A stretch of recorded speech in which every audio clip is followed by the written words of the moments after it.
Hello everyone and welcome to Yoshi 1 Kenobi's Echoing Equations Mono-Red deck! The deck that plays Echoing Equation, the 5-mana sorcery that allows you to transform all your creatures into non-legendary copies of another creatures you control. Now, I know that Echoing Equation has very nice synergy with Finn and Hooded Blightfang, but that's been done by a few other people and I wanted to do something different. So what we're doing is Mono-Red! Why mono red? Because we get Obosh. What happens when you have multiple Obosh? Well, you get times 2 damage. That can go up very fast. Calamity Bearer, the same thing. You have a bunch of Calamity Bearers and your opponent is calamitated. Torbrand, the same thing. All of your Torbrand stack giving each other +2/+2. Just stacking that damage. Ever seen 10 Anax on the battlefield? Well, they stack with the devotion, so you have a ton of power on the battlefield. And of course, every fan's favorite, Seven Dwarves. Isn't it iconic to have seven Dwarves on the battlefield? Let's see if we can get close, because they all boost each other. And that's the theme of this deck. Just play creatures, play tokens with Satyr's Cunning, Forbidden Friendship, and then transform them all into copies of one another that has the biggest damage increasing boost when you have multiple copies in play. Very straightforward list, pushing the boundaries of what's playable in Standard, but I've done the games for you. All you have to do is watch the awesomeness in action. So why don't we move on to that and see it with some games. We are playing Echoing Equations Mono Red on MTG Arena Standard against 7.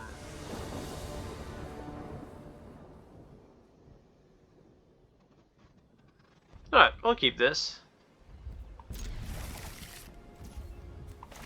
Draw, we have a 7 Dwarves, as well as a Calamity Bearer and Obosh. And in lands.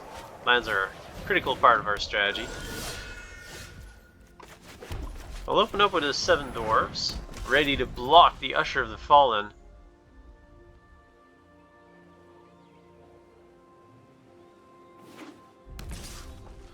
Opponent attacks, we will trade. So that deck is too aggressive for us. Seasoned Hollowblade. I'll play Temple of Epiphany. And we find an Echoing Equation, so I'll keep that there. Play Forbidden Friendship to set up, and also make the Seasoned Hollowblade think twice about attacking. But we don't really want to attack with those. You want to set up our combo. Fireblade Charger. Quite a pain to defend. Opponent passes. We play a Mountain and a Calamity Bearer. I'll pass a turn back. Alright, right now the opponent doesn't have enough blockers. Winota. Love it. Come on, tap out. No! No! Not the Elite Spellbinder! That's gonna delay a combo. Come on, take away Obosh. Take away Obosh, you're dead on board to the Echoing Equation. Let me click on the Obosh. You wanna take Obosh. You wanna take Obosh. No! The opponent takes our Echoing Equation. We do not want to block. Ah, that's devastating. Alright, well, let's get back on our feet with Navigate Flatway. Then we'll attack with a Calamity Bearer, because it can take down Winota, swings for a ton of damage. But we would have had it. You would have had 3 Calamity Bearers dealing times 8 damage. That's lethal. The opponent decides to block the damage, as we'll play Obosh. Now we need 2 lands in order to get our Echoing Equation again. The opponent has double striking creatures.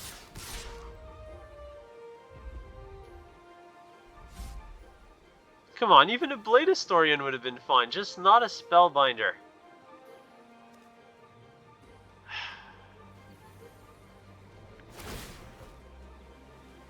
Alright, opponent gets a Winota trigger.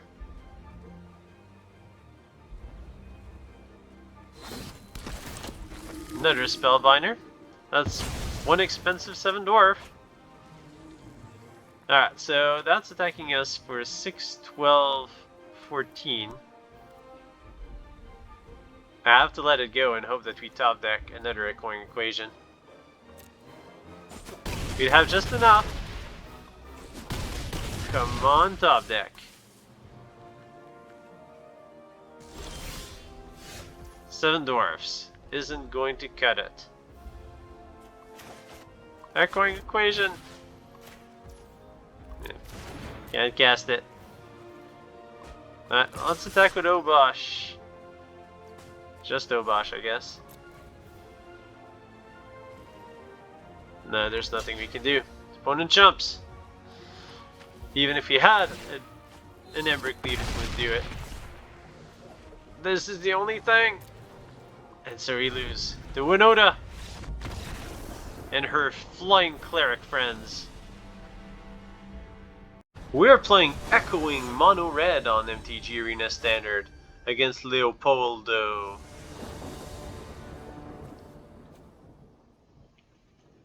This seems good.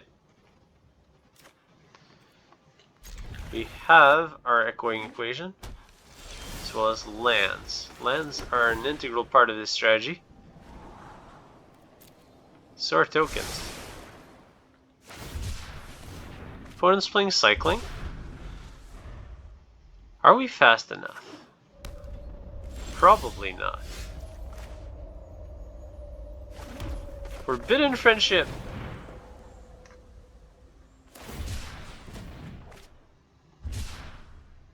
Opponent trying to find that white source. As we pummel you with a dinosaur. Hasty dinosaurs are the best type of dinosaurs. I'll play the Rogan Triumph Trap, tapped. Cast these 7 Dwarves and ping you for 2. We're almost there. We have Thorbrand next turn. All we need is to draw that 5th land and have Thorbrand survive. Starting to ask for a lot.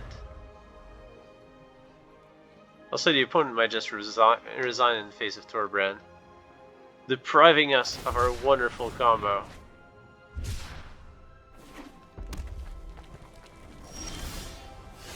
Not a land.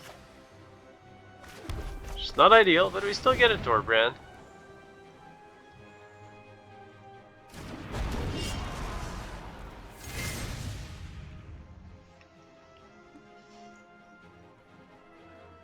It's quite a bit of damage. Will you take it all? Shark Typhooning. Alright. Actually, these things are not red.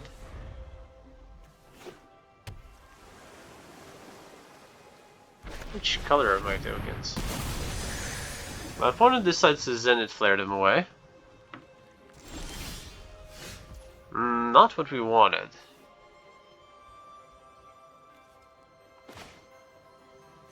Oh, we get a Bone Crush.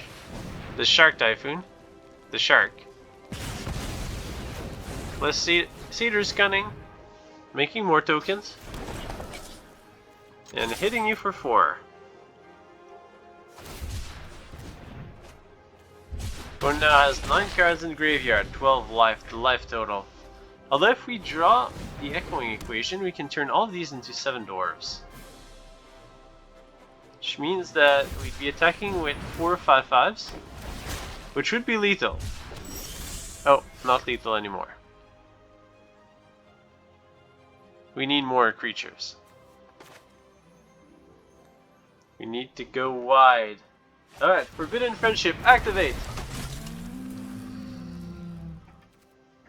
And pass the turn back. The second Improbable Alliance. That's starting to get a little rough to get in with our 7 Dwarves. Opponent cycles a Shark Typhoon. Again, makes a ton of tokens. Draw a second copy of 7 Dwarves. Which will allow us to attack with our other copy. Opponent can choose to triple block. Just fine, it's reducing the blocker's count.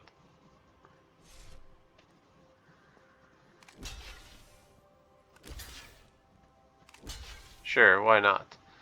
I want to get rid of... Doesn't matter. And we've lost our Dwarf King. Another improbable alliance. Well, that is really an improbable alliance. One makes another shark. And 3 little flyers. Pesky little things. Come on and tap land.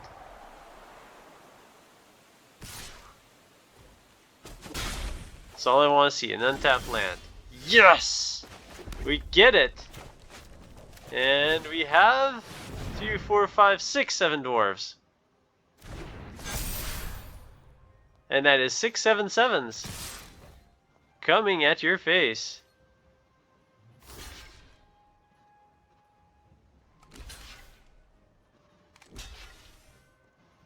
And you have to let at least 1 through.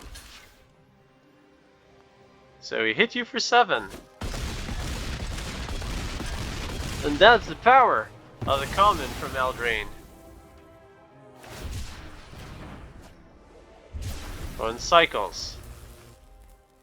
1 is now down to 5. Still with 3 improbable alliances. Making more fairies.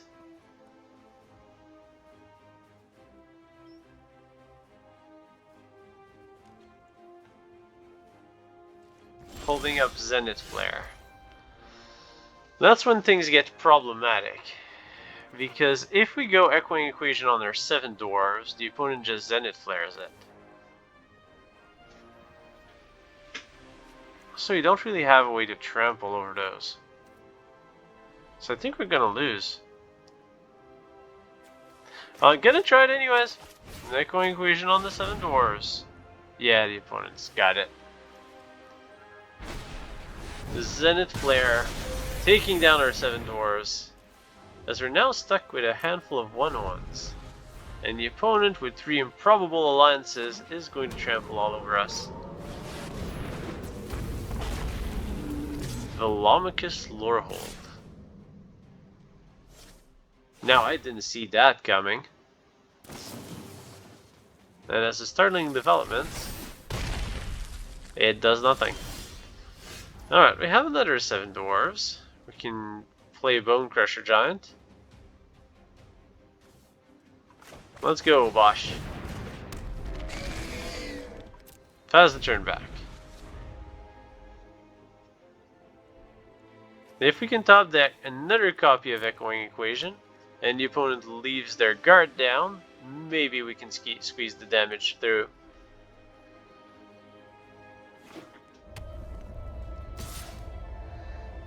Lorehold attacks again. Trigger. Oh yeah, that thing can find Zenith Blades. Zenith Flares. Opponent chooses not to lose Velomachus Lorehold in the fight with Obosh.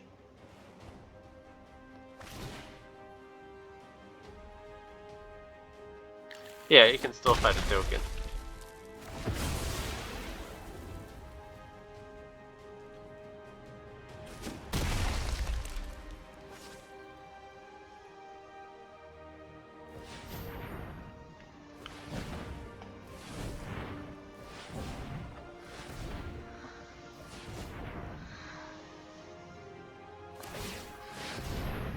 Opponent activates the Improbable Alliance. The draw card, make more fairies.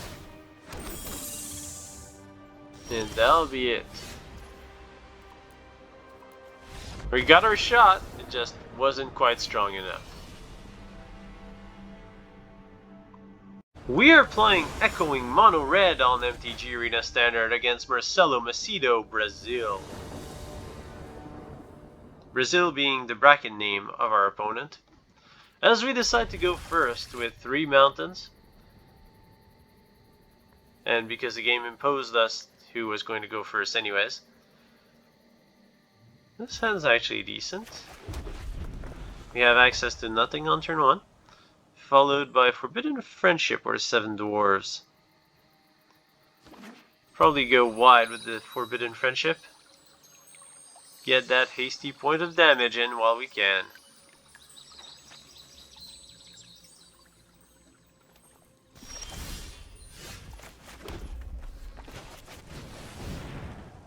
Opponent is about to reveal their true colors.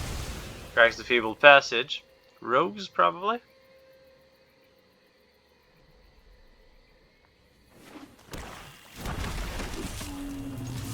Well, I haven't been proven wrong yet in this game.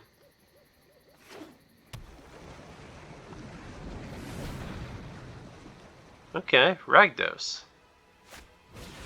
Yes, I am proven wrong. Stormfist Crusader. Ragdos Knights? No, that would be too fun. Well, let's play this like a mono red deck. Because after all, it is what we claim to be.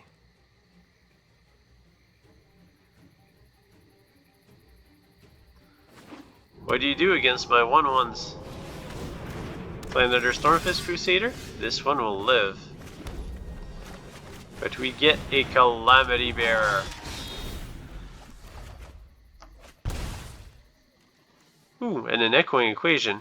Fortunately, we didn't hit any of our blue mana sources. Yet. Alright, opponent's playing Knights.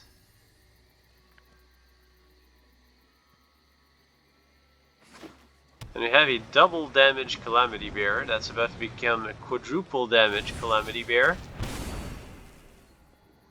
Opponent smites us. Opponent passes the turn, we find our first blue source. We play it. Play the second copy of Calamity Bearer and swing with our 12th power attacker.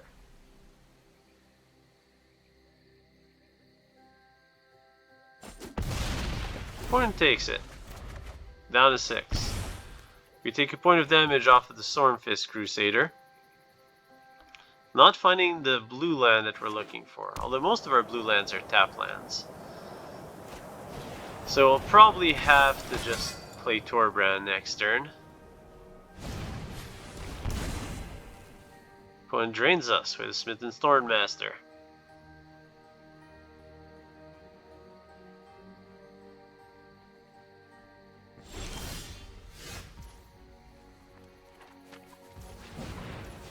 Alright, off of that we will stop the Inspired Veteran.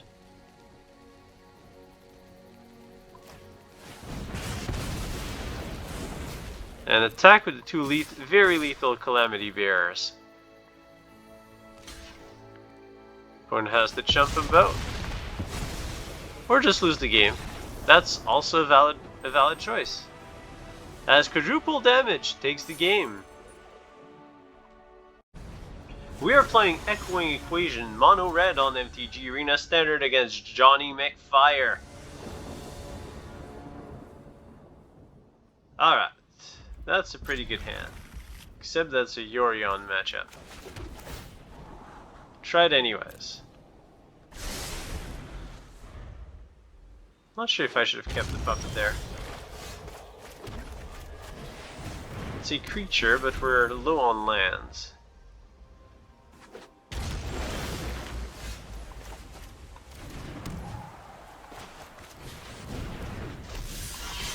Seven Dwarves and Axe is a pretty good start though. Will it be good enough to win? That's what we'll find out. Anax gets eliminated almost immediately, but we still have 3 power on the battlefield. Make it, well, still 3. Inquisitive Puppet's not the most damaging of creatures. The 7 Dwarves and token will do just fine. Opponent cracks a Fabled Passage.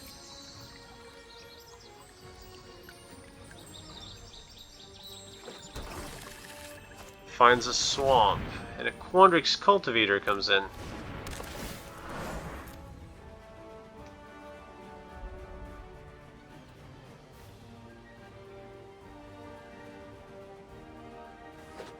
Opponent finds an island. As we get the turn back, and we get a cast Torbrand, which will only allow us to attack with a Seven Dwarf. Trading with a ramping spell from our opponent. But that's okay. It really isn't okay. We're about to lose.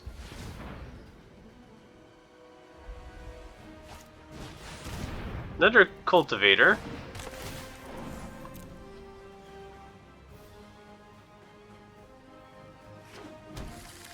Fetches green source. Even a land for the echoing equation is not quite good enough. Late Torbrand would be dealing 8. It's a non-argument as Torbrand just died. Alright, well we found the land. So you can go Obosh. And hope that our opponent doesn't kill us. Because we have it. We have the combo. We just need to get another turn with all our creatures intact. And we just need one creature to hit. Opponent solves the equation. We're halfway there. Tap that 3 mana. Opponent has the Emergent Ultimatum for next turn. You know you want to cash in that Yorion. Cash it in. Cash it in. Even another Quandrix Cultivator is fine. Opponent foretells a card. Do you have an instant speed removal? I hope not, because we're echoing Obosh. Uh-oh. Opponent has something. Oh, it's a counter spell. Don't counter it. Opponent eliminates our token. So we only have 2 Oboshes. Hitting for 12. Ah! We just got 1 hit. We needed that 1/1 to survive. Why couldn't you target the puppet? And now we are faced with an Emergent Ultimatum.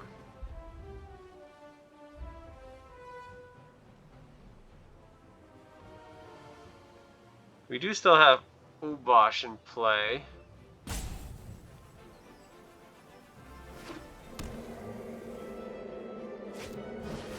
Emergent Ultimatum.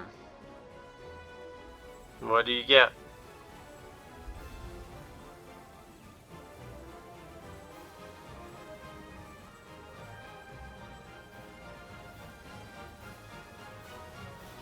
One thinks about this one. Kiribati the Sea God, Vorinclex and Tybalt probably. No, there's always an Elrond's Epiphany. Vorinclex, Elrond's Epiphany, and Kiribati the Sea God. Oh, Professor Onyx. If I give you Onyx and Valky, you kill both my creatures. Onyx isn't a threat.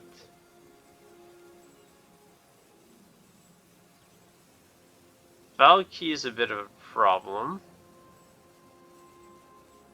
And so is Elrond's Epiphany.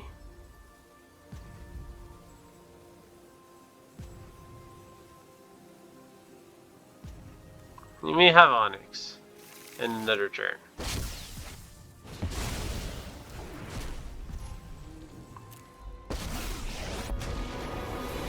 So Onyx doesn't remove Obosh.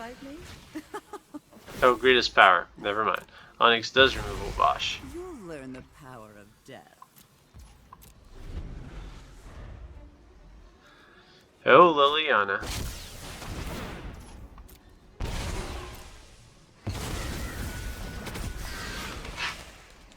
We got so close. But the combo just doesn't... It's not quite enough to get the kills. Opponent just always have the removal spells. I'd miss the library. Yeah, I still have another turn after this. I'll take the beating. You may have an extra turn. Probably should have cashed in Yorion. Not that it matters at this point though. Alright, I've seen enough. Good game, opponent. Good game. We are playing Echoing Equations Mono Red on MTG Arena Standard against Ads 5. Someone who really likes to look at ads. Always wants to look them in 5s. I'm not that zealous, but I will keep this hand, which contains a Forbidden Friendship, as well as a pair of Seven Dwarves. Hopefully we can have an epiphany with this temple. And hopefully that epiphany is an echoing equation.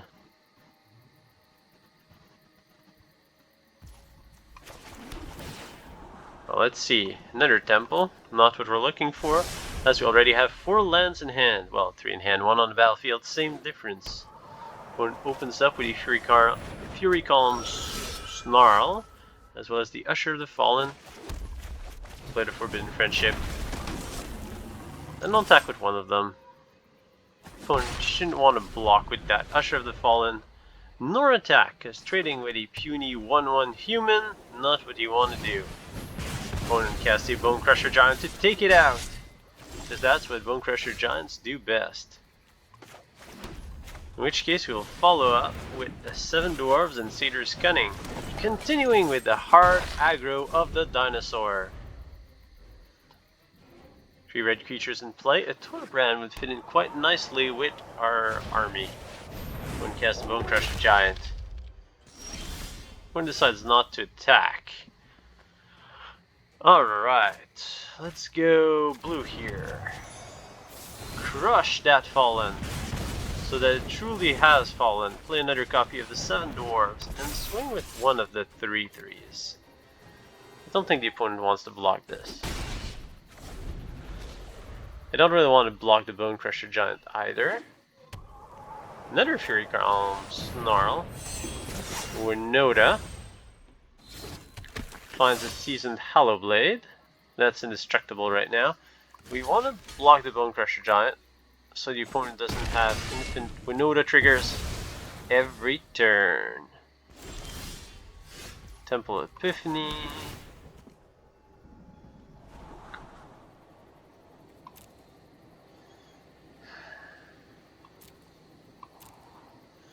It's good, but it's not what we want.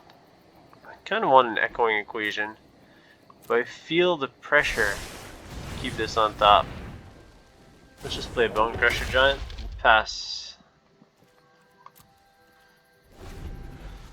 See if the opponent plays a puppy or something, then we'll want to have that Bone Crusher Giant. Mash of Fallen, Spirit Warrior. If you attack with a Hollow Blade, I'll block with the Dino. If you attack with Winota, I'll block with the Bone Crusher Giant. If you don't have any particularly good attack. Alright, well, let's get rid of the Selfless Savior. Can't give you too many Winota triggers. I might as well cast the Bone Crusher Giant. Don't really have anything better to do. There's no real point in showing off our land. Look, a River Glide pathway. Although we're tapped out, so whatever.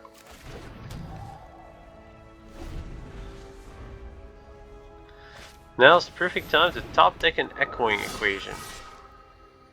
Opponent swings in with the crew. Well, adjust the Usher to Fallen. A whiff here. Alright, and that's a human, so it's no threat. We'll double block with the Bone Crusher Giants. Make sure no shenanigans will happen. And we get a free trade. Nothing's exile 2 other cards. I guess we can make another Satyr.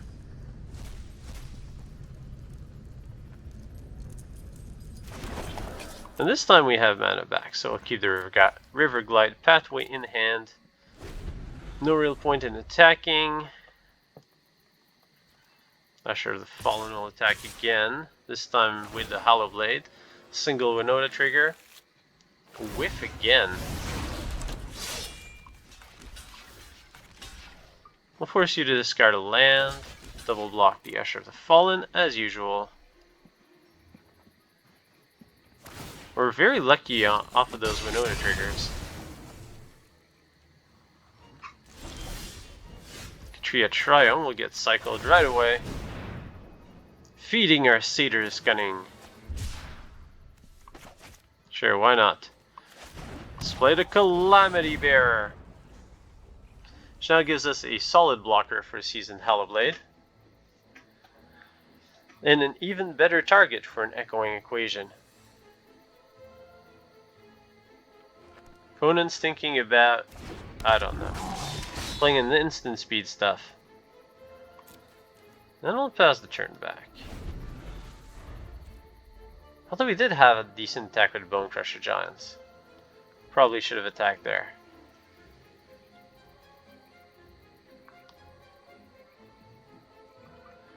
Getting rid of Winota should have been a priority.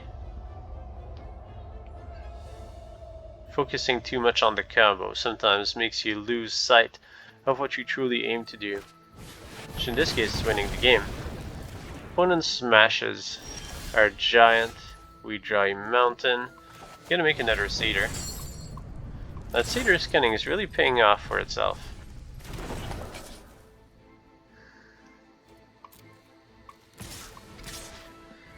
Let's attack with Bone Crusher Giants. Opponent no longer has a card to discard, so we'll finally get rid of that Seasoned Hellblade.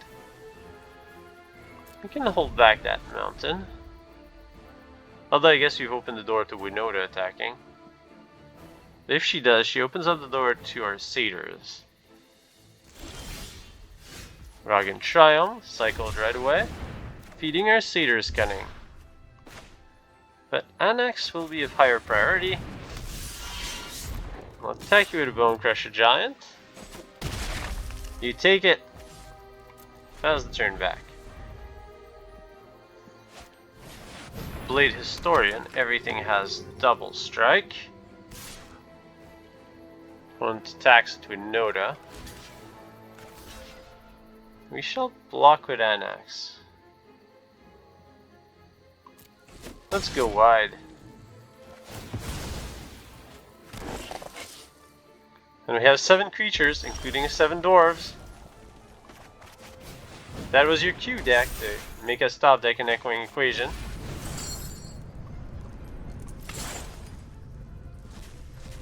Well, in the meantime, we'll keep on going wider. If we attack with everything, we get in for 4. And the opponent makes 2 bad blocks. 4, 7. Yeah, the opponent can't like the Bone Crusher and the 7 Dwarves hit. Opponent gets a free Satyr kill. The attack is worth it.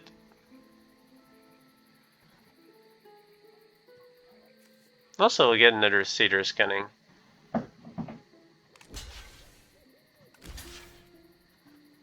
Oh yeah, you can do that. But if you block that way, you go down to 1.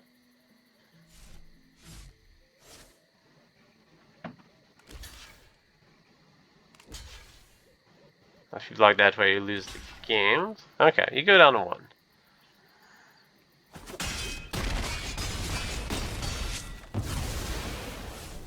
Opponent wants to ensure to keep the Blade Historian. I'll just pass the turn back. That's 12 points of damage.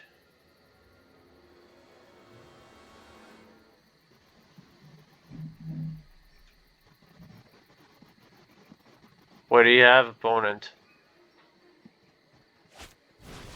Another Blade Historian. I'll block the Blade Historian out of principle. Double strike does not stack to more strikes, so we are safe. And then we Torbrand and win on the swing back. Pure red aggroing against a Winota that whiffs a lot. And that's how you do it when you don't top deck your Echoing Equation when you have 7 Dwarves on the battlefield. We are playing Echoing Equation Mono Red on MTG Arena Standard against a Cosmic Hippo. Or maybe that's a guy named Poe who's really hip. This is a really good hand, but the opponent's going first. Oh well, can't win them all. But we do have our echoing equations, as well as blue-sourced lands. Open up with a Tria Triome. Then we'll get to play a Lava Glide Pathway, Forbidden Friendship, Seven Dwarves, Bonecrusher Giant, Calamity Bearer, and then the Echoing Equation. Of course, I'm assuming our opponent is punching back. But I mean, look at him, he's trying to attack us with ink. How bad can it be? It's looking like a Winota list. Nope. Selesnya, Naya, Selesnya.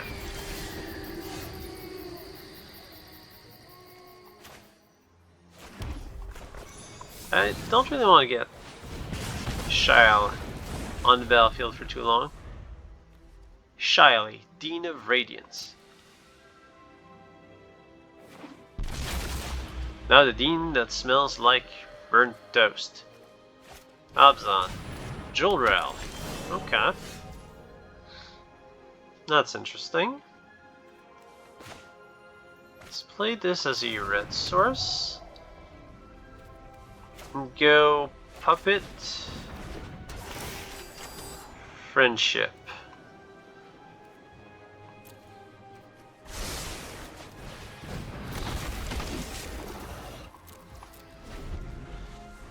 Jolrail Shale. That's probably an Abzan targeting deck. I had a bunch of cantrips. And the new bird that I forgot the name. The new feather. Rankle. Okay. That shall be allowed. Not that there's anything I can do about it. Do you want me to sacrifice my 0-1? My 0-2? Discard a card. Okay. I'll discard a Seven Dwarf.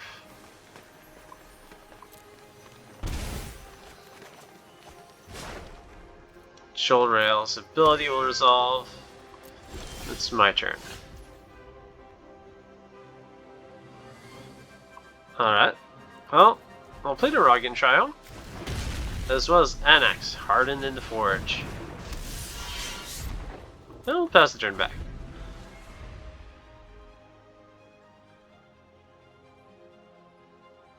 If the opponent forces us to sacrifice a creature, then we can always sacrifice a puppet.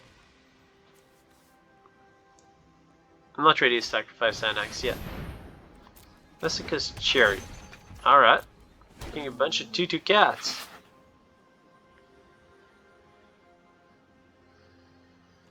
Opponent attacks with Rankle, I imagine.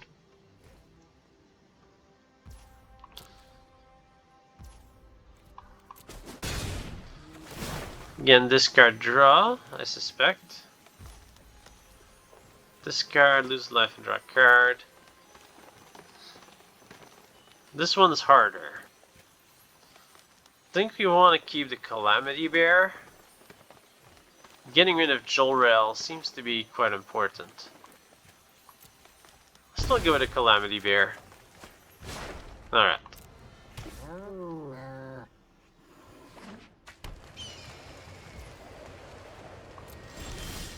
My turn.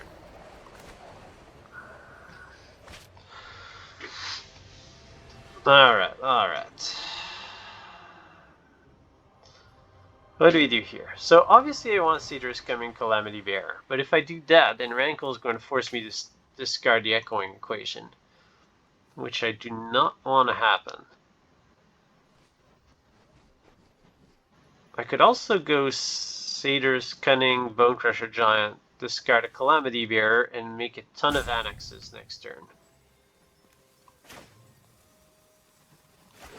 That might actually be the way to go. Cedar's Cunning,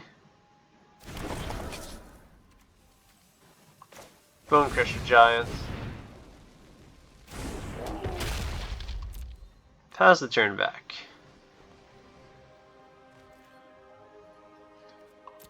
We'd have 12 red symbols in play.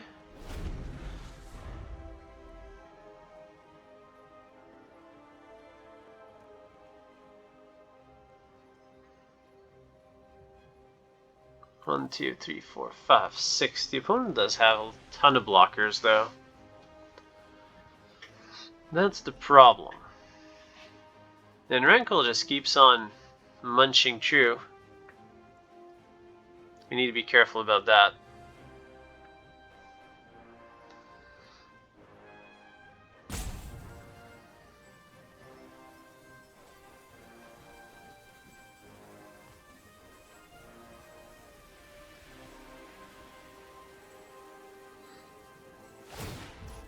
Opponent crews the chariot.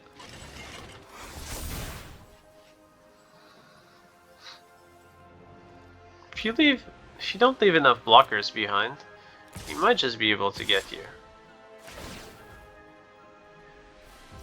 Yeah, you can copy the token. I'll block with the puppet. Then I'll sack the puppet.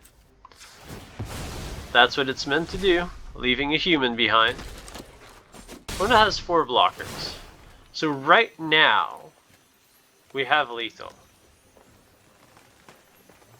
Oh no, because Jolrel is going to make another one of these annoying little kittens. Discarding the Calamity Bearer. Finding another copy of Anax. Ooh, now that's interesting. Can we survive another turn? I don't think so. Not without using the echoing equation.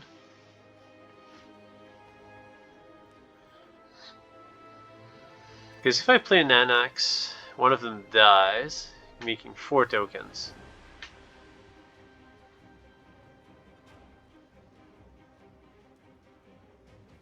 So then the opponent just has so many good attackers. Therian Spirit. Opponent's gone too wide. Maybe this Forbidden Friendship helps us. So that's 4. 4 points of damage, so I can't let 2 other creatures through. 1, 2, 3, 4, 5, 6. 6 attackers at most. We'll have 2 good blockers. 1, 2, 3, 4, 5, 6. This is close.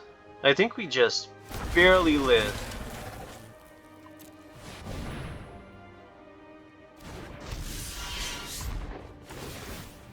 Double Anax triggers. Make a ton of satyrs. These can't block. Still have 7 creatures that can block. Some of them can block positively. And if we get another turn, then we get an echoing. Oh no, we'll have to discard it. No, what have I done? Opponent will force us to discard the echoing equation.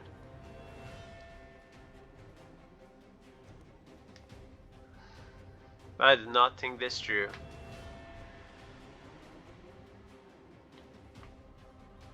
But just casting it didn't work. Would not have worked. Maybe you want to keep your cards in hand? That would still be bad for me. Opponent cruise. Opponent's on cruise control. Swinging with the 2 deadly attackers. Making another cat. I'll jump the chariot. Actually, probably should have blocked with Bone Crusher Giant. Don't discard. No discard. Alright, we need to draw another echoing equation. Immediately.